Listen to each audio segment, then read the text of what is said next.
Hi, this is Street Life and I'm Natasha, back at it with a review of The Joy Luck Club. The Joy Luck Club is a 1993 film adaptation of Amy Tan's 1989 novel about the mother-daughter relationship between four Chinese immigrant women and their American-born daughters. The mothers are friends who are now older women who meet up to play mahjong, eat good food, and discuss their lives and their families. The daughters are aware of each other, but not necessarily friends, and they all have some degree of tension in their relationships with their mothers. Over the course of the film, the daughters learn more about their mothers' lives, which allows them to gain a better understanding of their mothers and themselves. The Joy Luck Club is a movie that I remember watching as a kid. I probably shouldn't have been, but, it is what it is. It's a movie that I hadn't rewatched in quite some time, and so in watching it this time around, I had some basic memory of what the storyline was. But again, it's this thing of watching movies more closely, and then also from the perspective of now being an adult, where in watching it before, I didn't really look too deeply into it. But in viewing it this time, and then especially coming across the movie specifically because I went in search of movies that I thought would fit the theme for May of Mother's Day, I didn't really regard the movie as specifically being about the relationships between mothers and daughters. Watching the movie, I don't know where to start. I don't know how I missed it before, or maybe it was something I picked up on but didn't give a lot of thought to. But in this time around, I thought it was pretty interesting that here it is that you have this story of a group of four friends. You have these four different women from China who came to America, and they had vastly different lives and experiences in China. And in coming to America, they each now have daughters. Some of them have other kids as well. They all have their own personalities. Their daughters have their own personalities influenced by their various experiences. The movie was released in the 90s and it takes place during that time. That's the present period within the movie. But then through a series of flashbacks, you get a bit of backstory on each one of the mothers and then also each one of the daughters. Of the original friend group, by the time the movie starts, one of them has unfortunately passed away. She passed away a few months prior. And so now they're having this gathering where her daughter is sort of called upon to take her place within this friend group, at least at the mahjong table. Because the game is typically played between the four older women. And now with her passing, there's an expectation among the other women, or at least they make room at the table and expect that the daughter will now take her place at the table. And so you have kind of this generation, not necessarily conflict, but kind of differences in generations, where you have this older generation of women who were born in China and then immigrated to America, then moved to America. And then you have their daughters who, for the most part, were born here in America, or at least raised here. And they've had different experiences, right? They've grown up with these mothers who have come here from elsewhere. And so a theme with each one of these daughters and the women is that the mothers prior to at one point in time were daughters themselves. And so when telling their stories, there's a look back into their earlier lives, their relationships with their mothers. And what you have here is a story with each line, right? Each matrilineal line over the course of 3 generations, with the older women serving as the anchors, because they're the bridge between their mothers and now their daughters. And they kind of serve as this transition point between this traditional life and their experiences back in China and their lives now with their daughters here in America, as they would have been the ones to have made the journey from China to America. And so it's they all have their stories. I don't want to rehash everyone's story, right? The overlying theme is the relationship between the mothers and daughters, and this thing of misunderstandings where the mothers to some extent have shared their stories with each other, and they might have shared bits and pieces of their lives and their life stories with their daughters, but they each have these stories within themselves.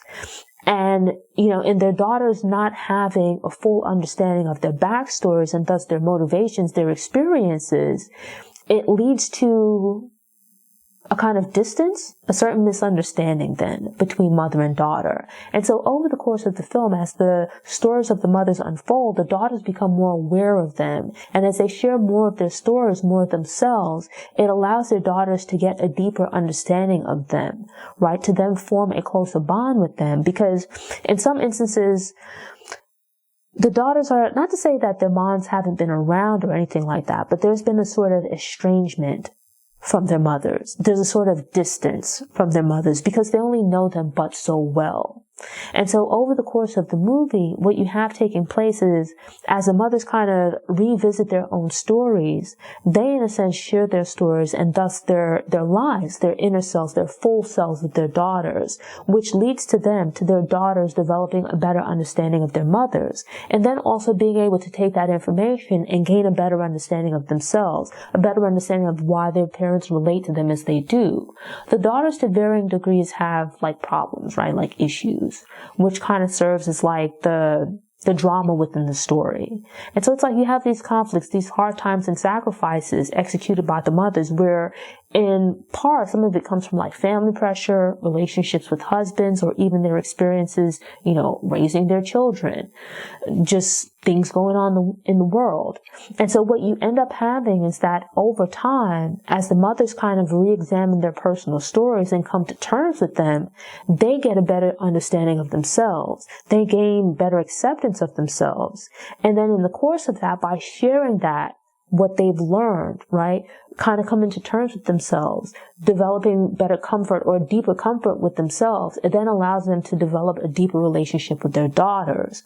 If you think of things like traits being handed down, right? Or even like possessions, family heirlooms that you hand down from generation to generation, right? That the generation that comes to inherit from their ancestors, there's some of that here. It's not necessarily physical possessions, but if you think about legacy and experiences where traumas and hurts of their mothers, without necessarily knowing it, it influences how they parent their daughters. And then it influences the relationships that they have with their daughters. And as a result of that influence, some of them, they're not necessarily like helicopter parents, but they place very high expectations on their daughters. They're constantly pushing them to do and achieve more. And so it's like you have all of this stuff from like their past lives where they were so beaten down by life, their experiences, that by the time they had daughters, they didn't really have much of themselves to give. They've suffered great losses by the time they became mothers. And thus by the time they had children, by the time they had their daughters, it's like they were so exhausted by life. Life had taken so much out of them that they didn't have much more to give to their daughters. And so in visiting their lives and looking back over their lives and assessing their experiences, coming to terms with them, not to say that it made everything better, but it allowed them to kind of come to peace with their lives and their experiences. And then coming into peace with that and then just sharing that either directly or just in the way that they now treat and interact with their daughters, the insight, the advice that they give to their daughters, it then serves as something they've now handed down to their children to kind of help them fix the things within themselves and within their lives that need to be addressed. And so by the end of the film, you have where like the mothers have looked back over their lives and kind of dealt with their past hurts and drama and things like that, the things that happened to them. And it's like they're allowed to release themselves from those traumas and past hurts, not necessarily to just get past them and deal with them, but to move past them as best as they can, thereby allowing them to kind of pass along the same to their children, to their daughters. This thing of understanding when mothers, and not necessarily forgiving them for like perceived slights and wrongs, or rather forgetting perceived slights and wrongs, but gaining a better understanding of them, gaining an understanding of where their mothers were coming from, coming to terms with those things and being able to move past them, as well as to kind of free themselves, to feel and experience happiness, fulfillment, to really identify and seek out things in life, to better define the things in life that they need to make themselves happy and to feel fulfilled. It's actually a really great movie. If you haven't seen it, it's a great movie to watch. And it's been now quite a few years, actually decades, since it was released. So certainly when you look at it, it looks like a product of the 90s, from like the wardrobe and whatnot, especially during like the 90s portion. It's like, it's still nice to look at though, because you have like some of the outfits and hairstyles, like they're still hitting now. Some of the storylines with the women and like their husbands, I think across both of the generations, I know there's been like some controversy about the representation specifically, or especially of like Asian men. And I think this is a complaint that you have in most movies that center around women, where quite often in social drama, it tends to take place in the story by virtue of the relationship between men and women. And so it's like, I know there's been some controversy and whatnot, or at least I've read, some controversy online and discussions and things like that with people taking issue with the representation of men, but especially Asian men. And, I can't speak to that, or it's not anything for me to confirm or deny. But in watching the movie, you have some beautiful relationships with men, but then there's also some that aren't that great. And I think that's something that you find in a lot of stories about women, where whether it's, fortunate or unfortunate or just a fact of life, a lot of the drama in the lives of women revolves around their children, raising children, being married, things like that. And that's like where a lot of the drama comes from. And so as here, a lot of the story is focused on family, like within this family environment, there's a few moments or there's drama for the characters with regards to work, but for the most part, because it's about the interactions between family and friends, a good amount of the drama that we see comes from these women's relationship with their children, right? In between the characters and their children, the character and their parents, and then also the characters and their husbands or their male love interests. And sure, that's unfortunate, but it is what it is, right? That's pretty much just a part of life. And so all in all, I think it's a good movie. I think it reasonably holds up well to viewing all these years later. I recommend checking it out. I do think in viewing it again this time around, I still thought it was a pretty good movie. And so with that, I highly recommend it. Thanks for tuning in. To ensure you don't miss any episodes, subscribe to the channel, click the notification bell, and check out my movie review playlist. Go ahead and click the thumbs up button if you like what you saw, and go ahead and share it on social media.